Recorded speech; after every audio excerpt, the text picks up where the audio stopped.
اللهم لك الحمد ولك الشكر يا رب. اللهم لك الحمد ولك الشكر يا رب.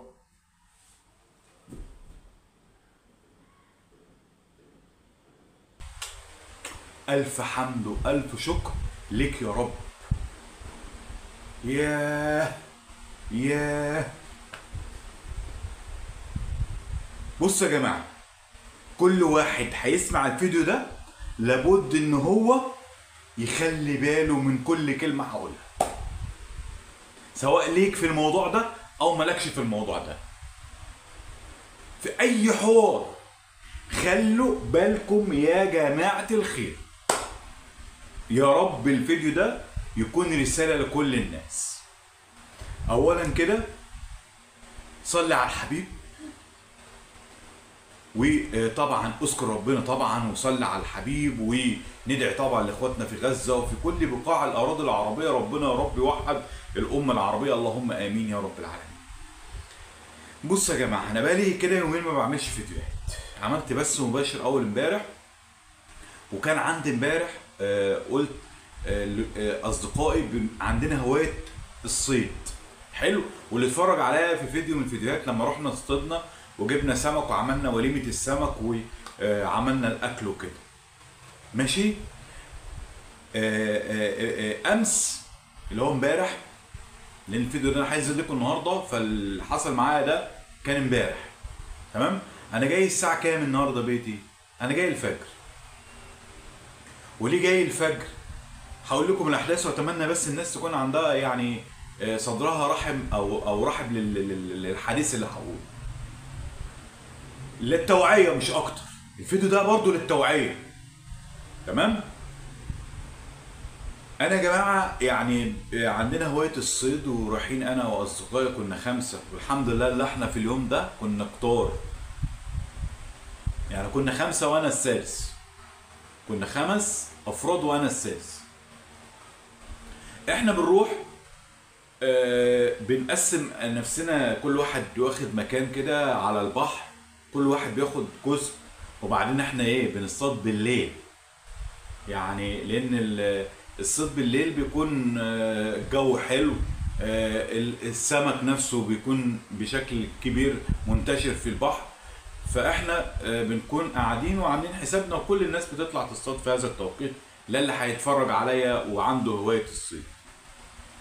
احنا قاعدين وكل واحد اخد مربع كده وقعد فيه، واخد جزء وقعد فيه حلو.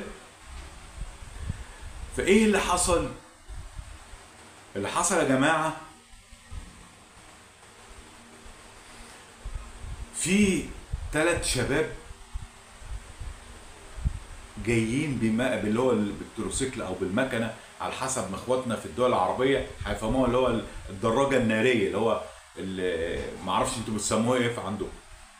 احنا قاعدين وكل واحد اخد مكان، وانا بس يعني منحرف عنهم شويه، يعني قاعد في مكان بعيد عنهم شويه، ولكن احنا كلنا شايفين بعض. فهم ال3 شباب دول، والجو ما تشوفش نفسك اصلا. احنا بنكون لابسين كشافات ومظبطين نفسنا وكده. دي يا جماعه عشان خاطر كل واحد ياخد باله، لان عنده الهوايه دي. موقف بيحصل معانا لابد ان احنا نقوله علشان خاطر الناس تاخد بالها وتتعظ من الموقف دي. لقيت ال3 شباب دول جم قبل بشويه ووقفوا المكنه ونزلوا، وشكلهم غريب ومريب. قعدوا بتاع 10 دقايق. انا اول ما حسيت ان المكنه وقفت هنا، وقفت ليه؟ فحسيت ان يعني وراهم قصه العيال دي. ف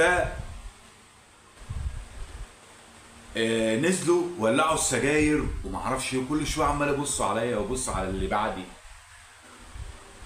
في وراهم في قصه غدر، في قصه غدر. قصه الغدر ايه؟ عشان موبايل، عشان فلوس، ممكن يغدروا باي حد طالما ده شكله انسان بيتعاطى، بيشرب مخدرات، بيشرب هباب. هو العيال دي طالعه على كده.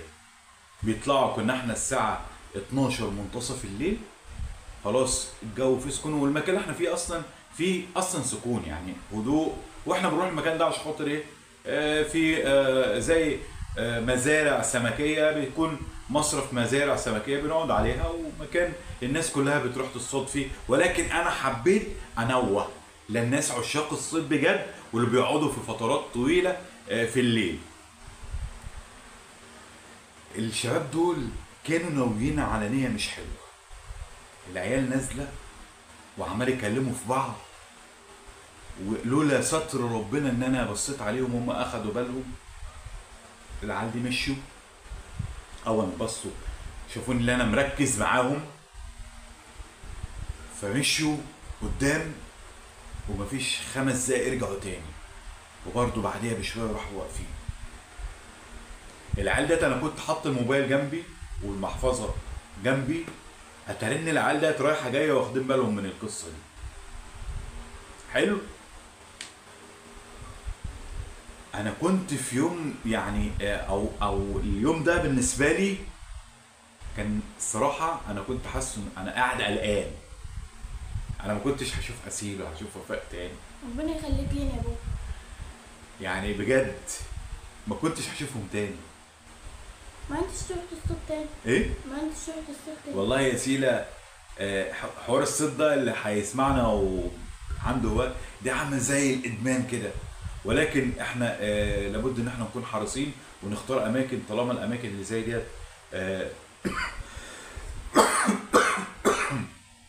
مش حلوه ف ممكن انتوا او الكتره اوعوا. نصيحه والله العظيم يا جماعه، قسما بالله العيال دي كانت ورايا وكانوا ناويين على الغدر، معاهم سلاح. يعني لا هتشيل، لا تدينا الحاجه لا هنقتلها. وحصل قبل كده كان في كمين واحنا رايحين المكان ده، كمين كنا رايحين في السنه اللي فاتت. اصدقائي اللي كانوا معايا لو بيسمعوني هيتذكروا هذا الموقف. كان في كمين واقف على اول الطريق، فاحنا معديين فوقفنا بطيقكم الرخصه وكلام زي كده. كنت انا اللي سايق، اديته الرخصه. ايه رايحين فين، جايين منين؟ قلت له يا فندم احنا رايحين نصطاد وكلام زي كده، واحنا جايين من الشرقيه وكلام زي كده. فقال طيب على العموم يوم سعيد وخلي بالك. ايه يا فندم اللي حصل؟ قال في مجموعه من الناس طلعوا على حد وكان معاه توك توك، يعني انتوا واخدين بالكم عشان توك توك. ضربوه بالنار، انضرب بالنار، واخدوا سرقوا منه التوك توك وهو كان بيصطاد يا عيني، وسرقوا منه التوك توك ومشوا. فاحنا انا عن نفسي كنت هتعرض الموقف ده امبارح، والحمد لله فضل ونعمه كبيره من عند ربنا. لان انا يعني بناتي ربنا يحفظهم يا رب، يعني انا بدعي من ربنا يا رب اعيش بس لما اطمن عليهم.